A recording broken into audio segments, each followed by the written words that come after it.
All right. Hello, everyone, and welcome to today's roundtable discussion, Challenges of High Stakes Proctoring. I'm Walt Drane, the Director of Education Services at Caveon Test Security. I also serve as the Secretary of the Ed Division at ATP, and I'll be moderating our conversation today. Our goal today is to engage in a candid conversation about the challenges that testing organizations face with proctoring, and to consider the implications for the future of high stakes proctoring. We'll touch on challenges, technology, equity, and where proctoring is headed. This is meant to be interactive, so I do encourage each of our presenters to jump in and build on one another's ideas. So who are our presenters today?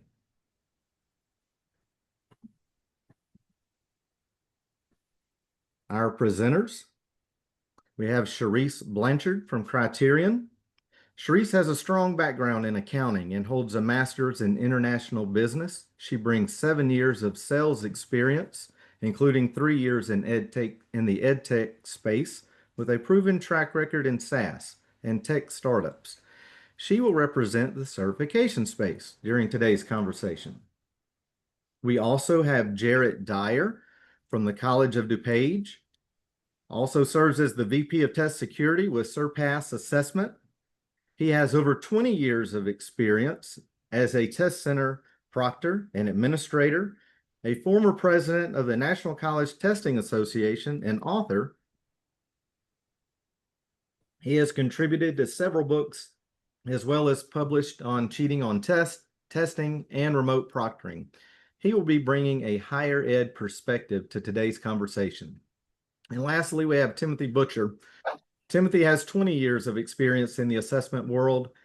His wide range of experience in assessments includes test development, administration, security, and policy.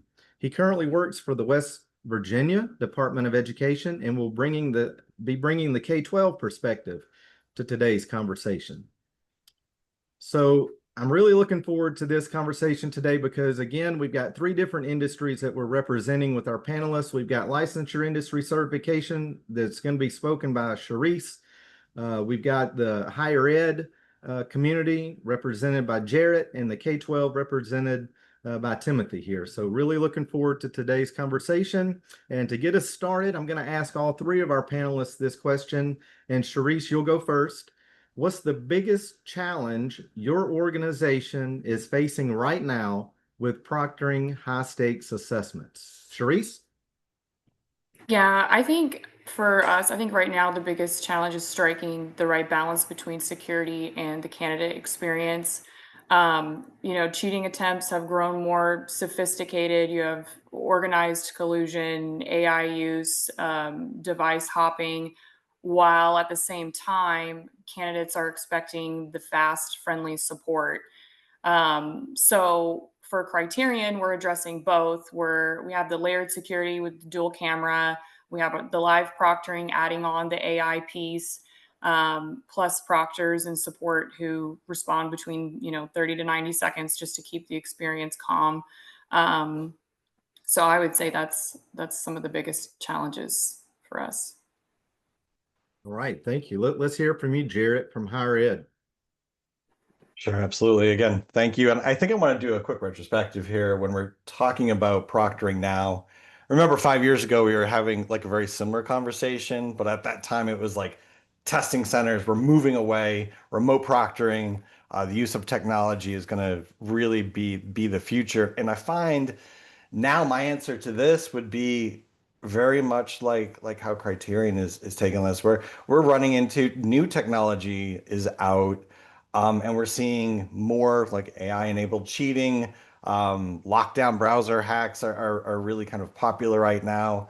There's a lot of talk on online forums about ways to circumvent high stakes environments. So a lot of it's getting a lot of attention, not too dissimilar to when students were, remember before we were dealing with students were uploading content. They were behind a paywall and they were paying to look at other people's tests. We're seeing AI kind of change that a little bit more. But I also think the pendulum's starting to like kind of swing back the other way away from that. So Timothy, what say you in K-12? Well, What's the so biggest challenge that your organization is facing right now with proctoring of high stakes assessments?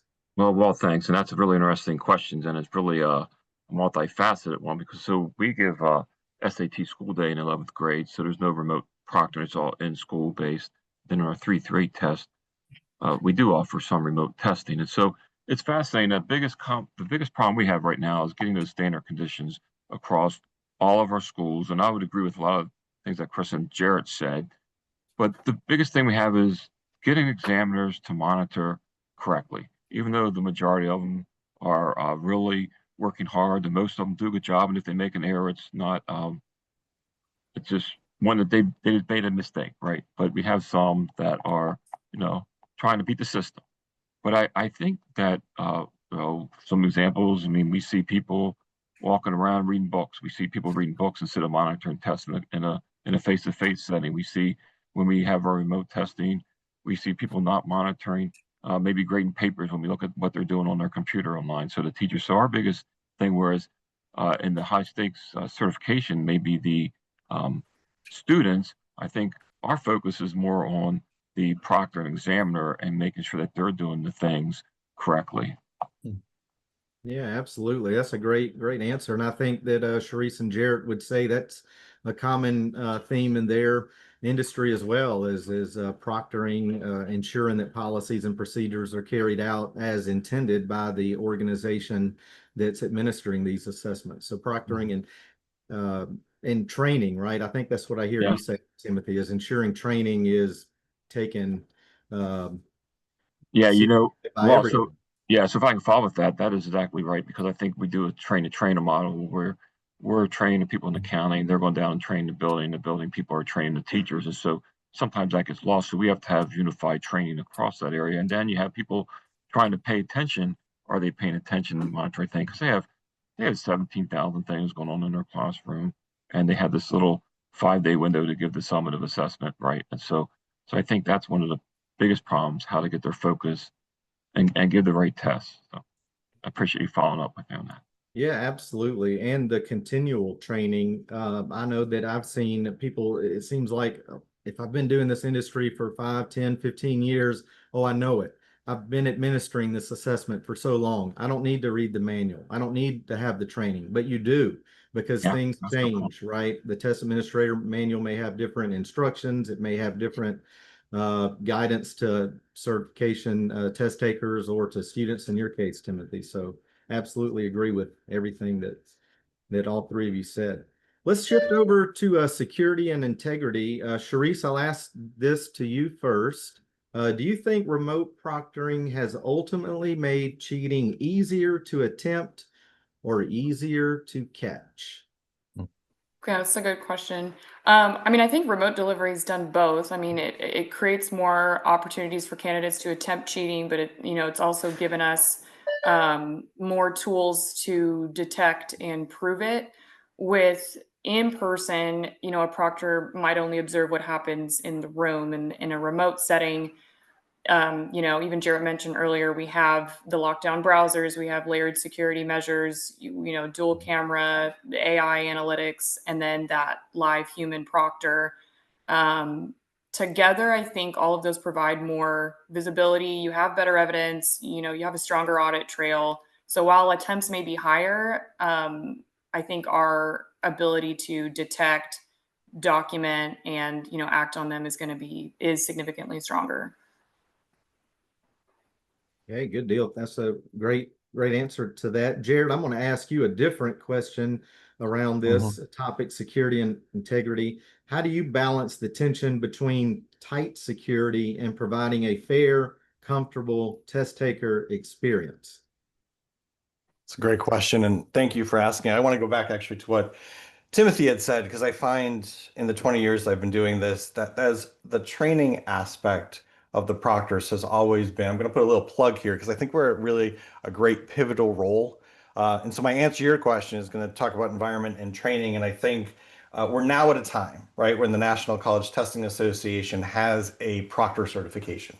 We have the Pro Proctor series from Cornerstone Strategies. I know Walt Caveon has done a lot of work with developing proctors. So we're now at that point where we literally can say proctor from an industry perspective is a known entity. It's not somebody coming over and doing Sudoku on Saturday for a warm body, right? So we're at a great point for that training. So it starts there, but it's also about that motivation incentivizing part. Proctoring isn't, I mean, some people love it. Some people really don't. Like, it's not the most stimulating thing. So I think as part of the training, we have to build into that. I'll give a really, really good example. Something we developed to address this issue. We call them the Rockstar Awards. It's very simple. It's very much like if you've done a martial arts sequence or something. Our proctors, when they identify an incident or investigate an incident, I think what you'll appreciate that they don't actually have to find someone engaging in misconduct. They get another belt, right? And they're very proud about those. They get a certificate that goes on the wall. Wow. And when someone gets to a certain level, they get their own little avatar. So that does two things. A, they're motivated. B, when candidates walk in, it actually works psychologically to de-stress them a little bit. Instead of just thinking about their test, they engage with the proctor in a conversation. It's human. We work with that, and we work with art on our walls, right? And so, however, eventually they have the conversation and they find out, wow, why does it say you're like a second-degree black belt? And the proctor says quite confidently, well, I've caught 12 people cheating. And twice now, I wish we'd have more. Twice I've had people go back to their lockers, fish something out of their pants, and come back before like they check into the test. So I think it's a healthy balance. It keeps the proctors motivated. It keeps the candidates kind of de-stressed in a comfortable environment. That's really, really interesting, Jared. Thank you for that perspective. Timothy, same question to you. On the K-12 side of the house, how do you guys balance the tension between tight security and providing a fair, comfortable test taker experience for the student? Well, you know, it's interesting in the K-12 environment, we have a couple other bodies that may cause tension now as parents, which, by the way, I just want to say in West Virginia, we have a lot of good parents. And we also have an oversight body, the legislative body, that makes rules and policies that we have to enforce. And so sometimes they make these policies or rules for us to implement, and very vague. So we have to figure out how to interpret them. And so I think, for example, I know that Krista mentioned 2 cameras. We did remote testing. We tried to go with the 2 cameras for remote testing, but we were only allowed to have 1 camera in the remote testing situations. So then we had to figure out what's the best option. How do we get that tight security and balance the experience of remote testing in the student's home with the parent being there? And how do we make sure that the parent, actually, in the K-12 environment, we're a lot of times we're testing 8, 9, and 10-year-old kids remotely in their house, right? So then you got technical issues. So are they familiar with the testing platform? So, and then, once they start taking tests, if they get struggle, where's the customer service? How's the tech support, right? So we really stress to get that fair, comfortable test taking experience in a remote setting, to be really familiar with the tools. So we try to eliminate all the uncomfortableness about the testing environment prior to the student logging in and taking the test. But then we also have on the other side, the parent can't be in the room. How do we get the student logged in? Because they're going to have help if the parent can't be looking at questions, because all parents want to help their kid. And so you have that tight security remotely as to, make sure that the parents stayed out. They got to sign that security agreement. The proctor has to be able to see that on their camera, one camera remotely. Are they standing behind the camera? So this is, we've been fairly successful with this. I'm not saying we've been 100% successful with this. We know that it happens, right? We're not naive to think that it's not happening out there, but it's a really interesting thing that we had to do. And some of the things that we did to balance the tight security was that we limited the amount of proctors, because it's not a one-to-one situation. So we limited it to 10. So they can have 10 students per teacher, and they have a little screen they can see each what the student is doing. And we've ran into some the security problems, being a couple kids, a couple parents, and sometimes just the examiner not doing the right thing. But it's a tension that's not going to bounce. And then especially with our charter schools, they have a nice board where we allow testing, so they sometimes can put pressure to have other policies that they want to be in place for remote testing. So it's a fascinating dilemma, which I would say this, balancing that tension is evolving every day, because as new test security procedures that we want to implement come into play. We need to make sure that we're making the best environment for that student to take the test successfully and get the best outcome, while balancing the fact that we're going to get a valid and reliable score that meets the standard conditions, so we can, because all of our districts like to compare themselves to each other, right? So we don't want to. So it's a fascinating situation. Yeah, Timothy, just a follow-up question here. Do you see an increase in remote testing in your state? Is there an increase in the desire or no? Well, not yet, because of we only allowed the remote charter schools by law, are the only ones that are allowed to offer it. We've had some inquiries with the public schools who have maybe a remote for the actual a county school system that has a virtual school to test, but that has not been. We think we really probably see that coming in the next couple of years. Their request to do that, and then possibly even doing homeschool homebound students. These are even raise bigger concerns for us if it ever evolves into that. So that, I think that's where we'll get a little more attention in the K-12 market. Yeah, absolutely. All right, well, let's shift our focus on to technology and innovation now. Sharice and Jarrett, I've got the same question for both of you. Jarrett, I'm going to pivot to you first, since I've been going to Sharice first a lot. So Jarrett, over to you. There's been a surge of technology in proctoring, such as AI monitoring, biometric tools, automated flags. Where have you seen technology truly help, and where has it fallen short? Sure. I'm a rough one to go first on that, to be perfectly honest. The past, I haven't been overly impressed in the past 5 years. Let's just put it that way. However, today, literally today, so I'll say scalability. All right, we definitely saw some huge benefit from that. Today, going forward, and we can unpack this a little bit more in a bit, but like the things that I'm seeing right now come out, and from my perspective, let me preface this by saying we're seeing more back to testing centers, a little bit less reliability, because this crazy thing called generative AI came out and is kind of playing some games. But because of that pressure, I'm seeing an innovation in the remote proctoring and the test center world that really we haven't seen in the last 5 years. We had it, right? So it was kind of chugging along. So I'm really excited. Use of AI to monitor behavior, to identify individuals, new interventions for countering proxy testing. I know that was a question. I'm really excited about that. There's a lot of really intriguing stuff happening like right now in 2025 that I'm excited about. Where I think the tech has kind of fallen short is in the same area where it was beneficial. We scaled. We scaled really quickly.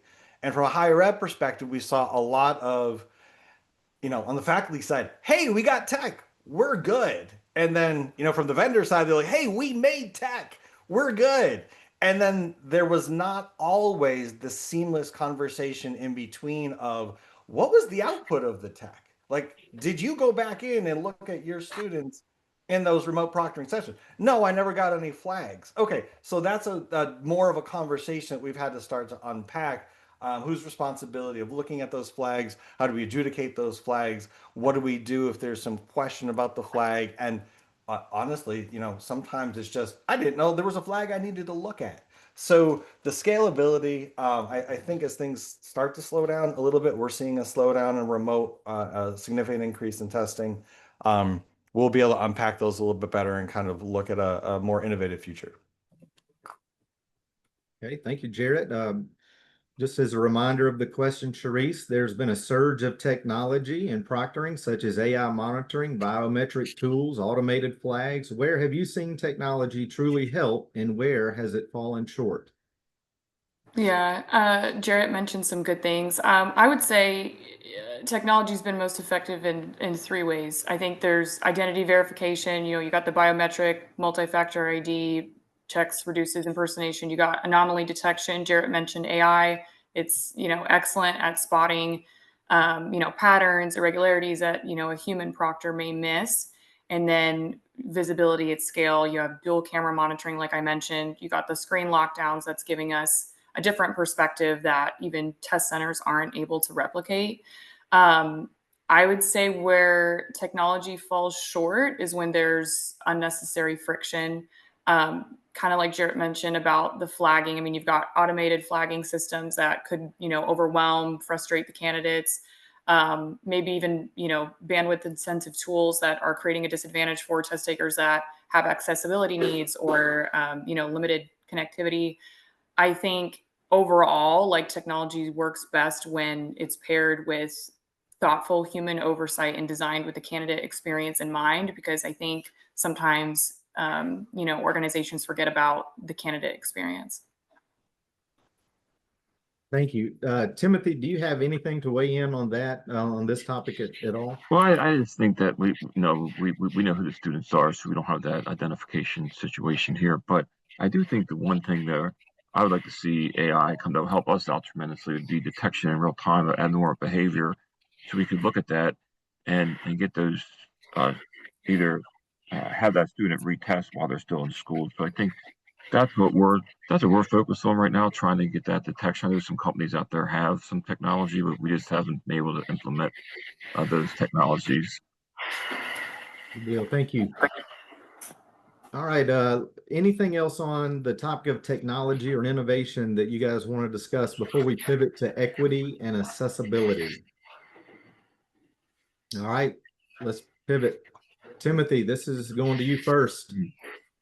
All right. What accessibility factors for candidates with disabilities should be at top of mind, but often or not? Yeah, that's a fascinating question, because I think a lot of times the little things overlooked with these students. Now, when we talk in the remote environment, I think the biggest thing that we have to realize is, how can these students in the K-12 environment, without their parents there, how can they get help? Are they able to get help? Do they know how to get help in the accessibility world? The technical support, are they familiar with how to use those tools? Because once a test kicks off, there's nobody to ask how to use text-to-speech. So our biggest accommodation in the remote world is text-to-speech. Our students get that text-to-speech option where the test is read aloud to them. And that is something that we stress, and I hope it's not overlooked, but I think people overlook, is in the testing platform, are students familiar with those accessibility features, and do they know how to use them before they walk into that testing center, regardless of which testing center you're using? Because if a kid doesn't have access to use those tools, then that accommodation is no longer valid, as we all know. But the other thing that I think is one thing that's overlooked is these medical monitoring devices. I mean, I know we had to put a policy in place, to allow students to have phones in the classroom, to have phones remotely, to monitor whatever medical condition they have. And then we get legal issues, and I'm sure Krista and Jared can probably touch on that, how they handle that also. But I think that's a thing that's overlooked. And then the other thing is, what happens if that stops working? What happens if how are you going to address that if the combination stops working in the middle of the student's testing?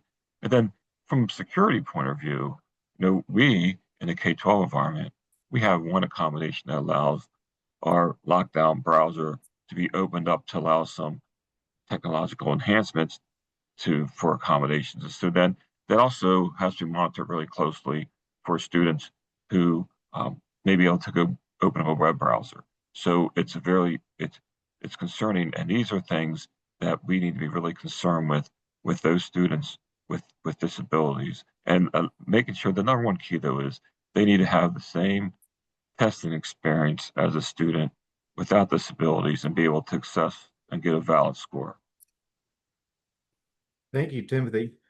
Charisse, how have you found effective ways to reduce candidate stress and anxiety during proctoring? I think this is a really good question, because as someone, like, I stress about stuff like the unknown, right? Some people do, some people don't. I don't know. But I think the major key here is reducing that uncertainty. I think candidates feel most anxious when they don't know what to expect, right? Or when they feel, support isn't as accessible.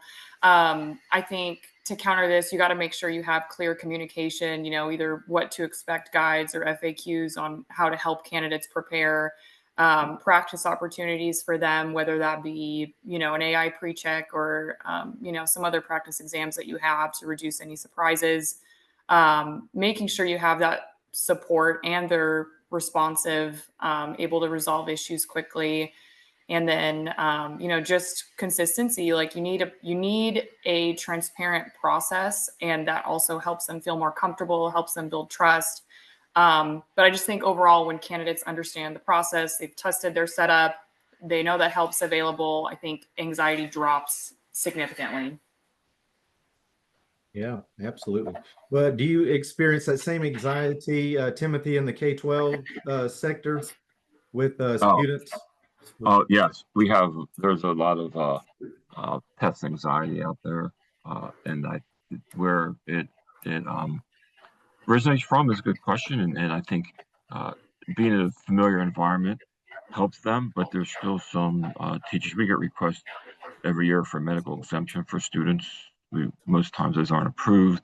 So I mean, there's a lot of hours spent in the K-12 environment to get a certain percentage of students the ability to take that test. So I think then and the way that we try to relieve that is by making them familiar, go and take our benchmarks or tests throughout the year so they're familiar with the test.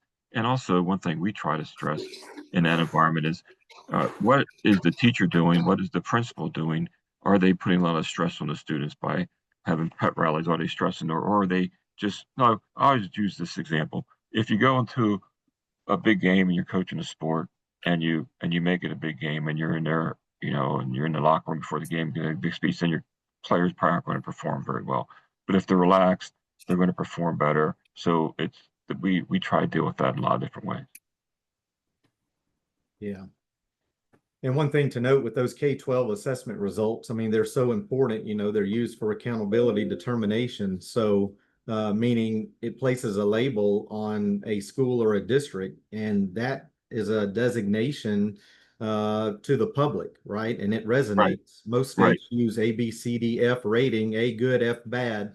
That resonates with the public. And, that those determinations determine real estate right, values, exactly, right. business determinations, who's coming in with Mhm. marketing, and et cetera. So those scores are important and ensuring the validity and reliability, and that all those individuals taking those remote testing sessions are having the same experience as everyone else. Jarrett, as we're thinking about equity and accessibility, how do we ensure proctoring approaches don't disadvantage candidates because of location, bandwidth, or socioeconomic status? So yeah, another excellent question. Well, I'll kind of build off of what Tim had just mentioned right here. One thing, you need to build both with that thought process in mind. For us, I'll specifically talk about our remote proctoring.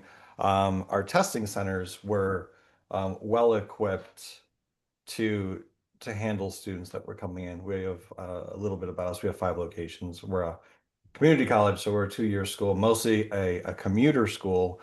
And what we found on the remote proctoring side, let me going back again about 5 years, is specifically looking about bandwidth, looking at access to technology. Very quickly, almost overnight, right? We were getting reports that students were in library parking lots. They were out in front of Starbucks trying to adapt just like the rest of us were to be able to take not even their assessment, but just get onto their class. And at the time, the remote proctoring provider that we had, it was a single camera test delivery stream. And frankly, the bandwidth just wasn't there. It wasn't supporting the students in the way that we needed them to. So the team pivoted really quick. I've always been very proud of their solution. They said, I think we only have bandwidth to take the test, right? Most of the faculty assessments are going through our learning management system. That's all we have, right? Even if you're in front of Starbucks, it was before we were able to start providing technology to students. And so they said, we have to go on. So what we're going to do is go with a 2 device model and strip out the bandwidth for the one. So take your test, log into the LMS. We will watch you through your phone because it's a different stream of connectivity. That ended up working out so well that we have kept it to this day. They've won a couple of awards for their implementation. The things that I'm really proud about is it's really low tech. There's no AI enabled, right? So it gives me, when I mentioned earlier about innovation and excitement for the future, I know what they've been able to do with very limited technology has been really, really successful. We did have to kick up, it's not scalable. We did have to kick up our ratios. It's still about a 5 proctor to 35 students um, um, per session. But and for better or for worse, they're catching the number of academic misconduct that we would expect, right? And so that was a key metric for us. Um, we know students are cheating, right? We know that students are going to be engaging in some kind of academic misconduct. So for them to be consistently finding that and being able to stop it, whether the student, and again, in remote partnering, our students are constantly, as soon as that cell phone, even though it's not supposed to be there, they feel the vibration. I don't know. I got a weather alert. I got to check it, right? Even if it's something as small as that, they're able to see that. So building building your product, building whatever you're doing with accessibility in mind, I think is a must as we go forward. That's a good answer. And I just, as you were talking, I wanted to ask each of you, I knew Timothy has invalidation capabilities. I think I may have asked this earlier, but did both of your programs, Jarrett and Sharice, have the ability to invalidate test scores? If there's non-independent. I'll go first. I mean, higher ed, it's a group process, right? I mean, we provide the evidence. We do, depending on if it's a pre-placement, someone on our team will actually work with our registration office to invalidate. But in the higher ed space, for the majority of faculty given assessments, that process goes through to the faculty. So at the end, the faculty would invalidate. Okay. And Sharice, with your certifications, I'm sure that you guys have the ability to invalidate if there's non-independent test taking going. Yes, we do. Yeah. Okay. And can we just build? I think we have a little time. Can we just Yeah. build?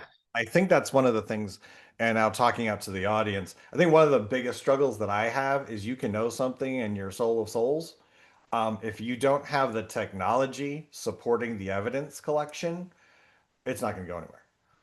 And so as you explore, we're talking about proctoring, as you explore technology both in remote environments, hybrid environments, and in testing centers, ensure that your teams, ensure that your proctors are able to support what they claim. I know when we do the SAT and ACT, in large group event-based type styles, that's one of the things that always kind of comes up as well, right? So you saw something, you need to report it. It's a lot easier to have a video of something going on for everyone's protection, right? So Yeah, Jerry, you make a really good point that you have to have that bar set pretty high yeah. you have to have a lot of evidence collected to go and validate scores. I really appreciate those comments. Yeah, and I would also advocate for an appeals process. You got to have due process, right, to ensure that invalidation just didn't ramrodded to the candidate or to the students. Yeah. Portfolio, permanent record. Yep. Well, to that 100%, because one of mine, and I'm still a little salty, but I get it because the due process and the students deserve due process. We had 8 proctors review evidence. We're like 100% this student, and it wasn't enough to get past the dean. And at the end of the day, had to respect the dean's decision, and it went forward. And that it's very important to be protecting the candidate and the student in that regard. At the end of the day, despite how passionate we might be about test security. Yeah, absolutely. I agree. I agree with that. Well, let's pivot now to the future outlook. Jarrett, while you've got the mic, do you believe in-person test centers will remain dominant, or will remote hybrid become the new standard? So I've said it already. I'm really excited about a lot of things that are coming up, and I think we're on the back end of a pendulum swing. So I'm going to say short term, yes, just because we're seeing that movement, like astronomical growth in test center deliveries right now. But I think as we start then seeing a little bit away from the remote proctoring side, that pressure to bring all the innovation and the technology is going to, like I said, we're seeing it right now, kick back up. So that technology that we saw almost exclusively in remote proctoring, I think we're going to be seeing in a hybrid format in a testing center. We're going to see AI in testing center. I think we'll be, hear me now, we'll see in 5 years. I think we might be seeing cell phones more in testing centers because of the capabilities that they have. I think then in a longer term, I think we'll see then more a movement back as we kind of get past some of the current remote proctoring challenges. We have a second to deal with AI, generative AI, and it's very fashionable right now. There are ways that we can mitigate that. It's all coming on like a fire hose right now, right? So I do, my gut, if we have this conversation in 5 years, I do think we'll see something like 60-40, 75-25 testing centers. That's going to be my vote. All right, thank you, Jarrett. Same question to you, Charisse. Do you believe in-person test centers will remain dominant, or will remote hybrid become the new standard? Yeah, I'm not going to give percentages like Jarrett. However, I do agree that it will be hybrid. I mean, before COVID, it was test center heavy. After COVID, a lot of online proctoring. So I think we're already seeing now hybrid becoming the standard. I think in-person testing is always going to be essential for high stakes exams or the physical security. You're in controlled environments. Some of those will be a non-negotiable for some organizations, but I mean, remote and online is continuing to grow a ton. I mean, it's giving access, to global candidates for them to take exams. It helps with flexibility. The future again is not an either or, it's a blended model, just depending on, the programs and which delivery methods they want to use and the candidate needs and all the security requirements. So, but yes, I would say hybrid. Hybrid it is. Timothy, a different question for you, since you like to tell stories. What's one lesson that you've learned from your own experience that you'd share with others here today? Well, yeah, thanks for that, Walt. I'll start off by saying that I'll just reiterate something that probably everybody already knows, that you show me a policy or rule, and I'll show you somebody that's trying to break it, get around it. So no matter what we do, there's always somebody that goes around. And the majority of people out there just want to go and take the test, get it over with, and get on with their life. So I mean, I don't have a percent like Jarrett. I don't have any. I can make one up, but I just be like throwing numbers out there. But I think so it's a small percentage of people that are out there that are trying to do, whether it's giving M&Ms. We had a kid who could, every time he took the test, third grader could get out of the system, and I'd go to the web somehow. So they finally just stopped testing. We had another kid that figured out how to just blank out his test altogether, and so he was able to not take tests. And the all-time best is a third grader who was able to manipulate her pad to make it non-secure and to use speech to text to write her essay, and she just typed in there instead of typing. So I think there's always, and these are just elementary school students, middle school students, and and those are the same kids that when they get into the certification courses that are actually devising better and more sophisticated ways to do it. So you give them 10 years, they're going to come out with some much more sophisticated ways to go about. So we always got to be on our toes, and I realize that. And the other thing we think, you mentioned earlier about new technology and how we evaluate technologies. But I think the one thing we always got to remember is just to be fair. And I think Jared pointed that out. You had those 8 professors that looked at the exam, and maybe that was fair to the student, maybe it wasn't. I don't know, but I mean, and there's always decisions that people make in leadership that are that we found out we've had people who have been dead to rights, right? But the teacher shortage, they're not going to take their license or their teaching certificate away from them. So really, nothing happened to them. So that's you just got to be prepared for that to happen, and then just have fun doing it, man. We're in this business. It's fun. Nobody likes us because we're an assessment, and and just have fun with it. Enjoy it. Yeah, it's a lightning rod for sure. Thank you for that answer, Timothy. Well, before we close it out, I wanted to turn over to the audience for Q&A. There's a button in the bottom of your Zoom where you can enter in a question that you have for our panelists regarding this topic on remote proctoring. So feel free to drop that into the Q&A, and we'll wait here for a couple of minutes before we answer those and address those publicly here. So do take a couple of minutes to, in the middle of your screen, down at the bottom, it should say Q&A. If you have a question for Sharice, Jarrett, Timothy, or myself, put it in there. What's the most exciting proctoring technology trend that you want to see in 2026 and onwards? That's our first question. What's the most exciting proctoring or technology trend? It's a hard question. I don't know about y'all. I think there's certain things I want to see. I wouldn't necessarily say super, super, super excited about one thing. I mean, I think it's constantly evolving. I think there's so many people are coming up with so many ideas on how to make it better and also more, candidate friendly. I will say some people are not wanting the lockdown browsers, so having features out there where you can launch an exam and still have the same amount of security without having a downloadable browser, I think has been a big thing that's been coming up. I'm not, and some of y'all can add in, I'm not privy to a lot of other organizations that are currently doing that. I know there's been talks about it, but I think that would be huge for, government and some of these other organizations that are much more strict and have proprietary information that they're worried about, or working on the work computers and all of that. So I would say that's some of the things that I'd like to see, kind of going forward, is how we can adapt to that. That's true, and I'm going to kind of counter that, Krista, with we're really excited this year. Because we have a test delivery system that the proctor uses that's not secure, but that is going to become secure. So they have to close out everything. So when they deliver that remote test, they're not going to be able to grade a paper. Everything's going to be shut down on their laptop.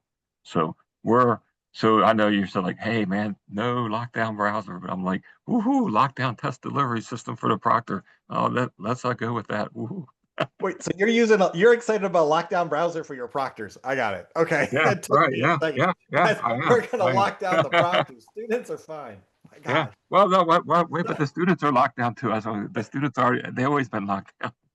You remind me, we used to hand out like the top 20 things to do during like high stakes assessment. It was hilarious, and it was kind of tongue in cheek, but one was like walk around the classroom like a ninja without making any noise, or Yes. hide ice cream in a cup and halfway through have a milkshake. Yeah. But I love that you're excited about that. I think, again, I'm going to say from right now, there's a lot of cool innovations. What I'm super excited about, I think we will get with current trends, and someone's going to say something about this, but that's okay. I think we'll get faster than we actually think to bespoke individualized testing, right? So when you're not as worried about the security because the items you're seeing are your items and your items alone.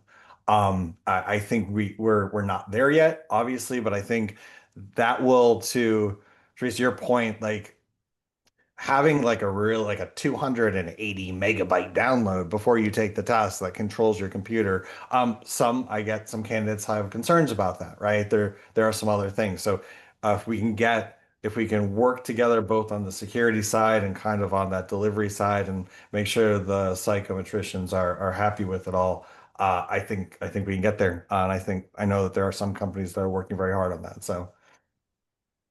Jared, I would agree with that 100% because I tell you, when we went from fixed form test to computer adaptive test, the amount of cheating went down dramatically. So if we go even further to take the next step, it's even better. So yes, 100% on board with that. I would be excited about that too. Just want to let you know. And then the proctors can go back to reading books. No, just Yeah, kidding. right. There you go. Right. All right. Well, I got another question here that just popped in. How do you handle remote online proctoring where there is no test center nearby and the local area does not have a strong internet signal? I'll handle that one just really quickly from the higher ed side, kind of going back to the one because we've had that, right? With ours, and why we developed our virtual testing center. if there's not good Wi-Fi in the area, 9 times out of 10 there's 5G, so or at least 4G, which can do a decent job of doing a separate stream for watching. Even some of the lower streaming services work well enough to be able to communicate and to be able to proctor that assessment, and then they're just dealing on their one PC with the upload. If there truly is an area with absolutely no coverage, it does get a little bit trickier. I've seen some options. I don't know that we need to go on those. We could unpack those later offline. Think I remember during COVID in the K-12 industry, you correct me if I'm wrong, Timothy, but school buses would go around parking in certain areas of town that didn't have Wi-Fi and provided some sort of mobile Wi-Fi command center, you know, to have those school students still be able to take those high stakes assessments. However, yes, that is true. However, back in 2020, I was totally against remote testing. I was on the total opposite end of that spectrum, and we didn't test in 2020. But I will tell you, you are correct. In the 21 school year, we did fit school buses throughout the state of West Virginia that would park in central locations, and the students didn't have access to internet. They could go and they could access it via the school bus, sit in their car and exit there. Yeah, it's a good point. I'll answer, but I think where there's a will, there's a way. Or we can go Yeah. back to old school paper. One of my favorite stories, real quick, is we got this incident report that there was a younger student. They were in a bar, and we're like, "What's Taking going a test on?" in a bar. Huh? And Nice. they were fairly far north, and the only Wi-Fi in town was in the bar, and so they wanted to take their class, and were given permission to go from like 8 a.m. to 12 because nobody was there to sit at the counter, take their tests, and take their class, and then leave before any alcohol was served. Did they have to ID in before they went in there? That's funny. Let's look and see if we have any more Q&A. I don't see any. We'll give you guys 1 or 2 more minutes to pop a question in for Sharice, Jarrett, Timothy, or I.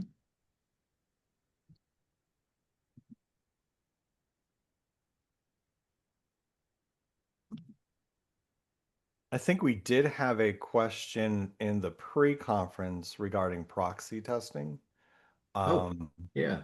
On proxy testing, really quickly, just somebody else taking a test for the individual who signed up. I know, Sharice, you had mentioned earlier current innovations using generative AI, doing a lot of really good things with ID checking. If you get on online discussion formats, there are huge threads. I would recommend anyone in the audience go ahead and just do a deep dive so you can see what students are seeing about Jared, how. you're gonna go down a Reddit hole. Is probably what I'm you're not gonna talking go, about. and I didn't say it. I didn't say the forum. But yeah, Calling you absolutely. out. You can wake up at like 4 o'clock in the morning, try to figure out where 5 hours of your life went. But it is important, and I say this because I still think we need a lot more from transparency, higher ed, K-12, certification, licensure.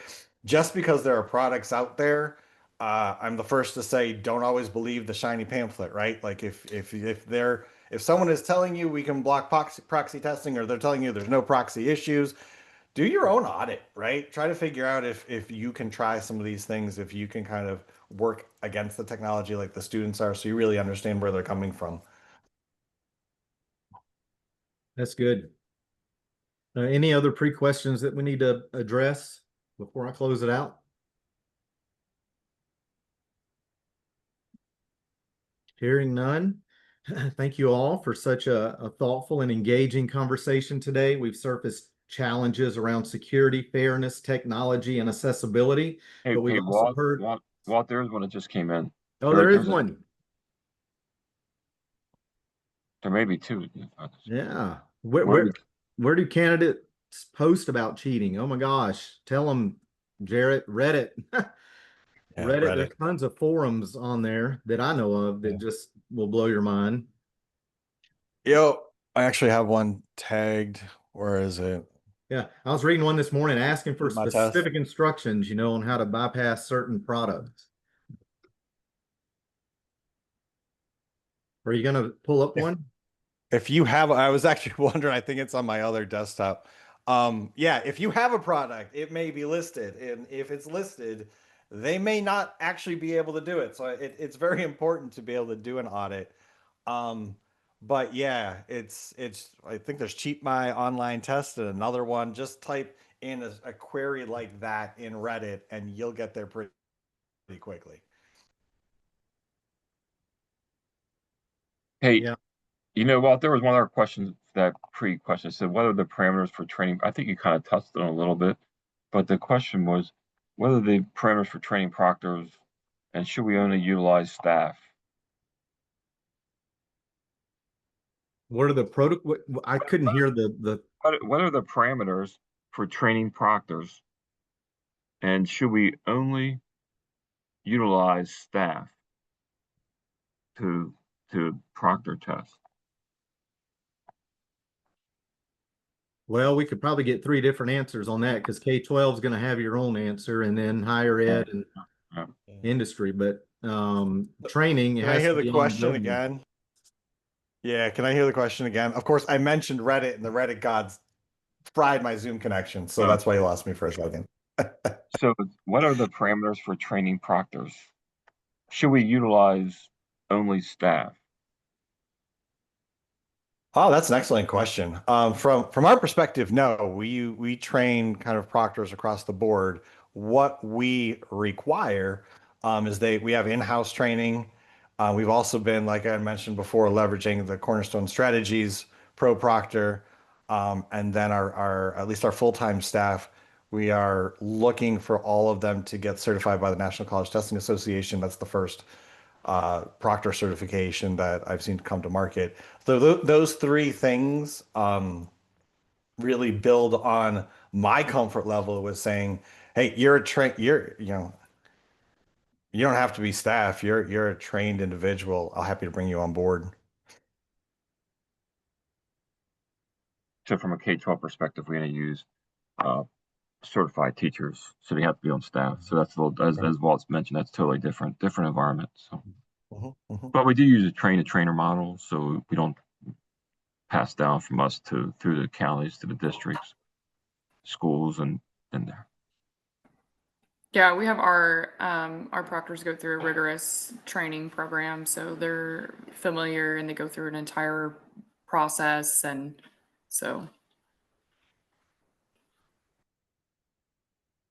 All right. That was a great question, though. Sorry to interrupt you there, Walt. Sorry about that. That's all right. I'll get back to my closing script. So thank you all again for attending today. I think we've covered a lot of good information. We've surfaced challenges around security, fairness, technology, accessibility, but we've also heard about opportunities in innovation and collaboration. If there's one takeaway, it's that. It's the future of proctoring won't be defined by a single solution, but our industry's ability to adapt, collaborate, and innovate together. So thank you to Sharice, to Timothy, to Jarrett for sharing your insights, and thank you to everyone here for contributing, whether it was a thoughtful question or an answer. I look forward to continuing this conversation beyond today as we see each other at future events. And I'd also just put in a plug for the conference on test security that's coming up in November.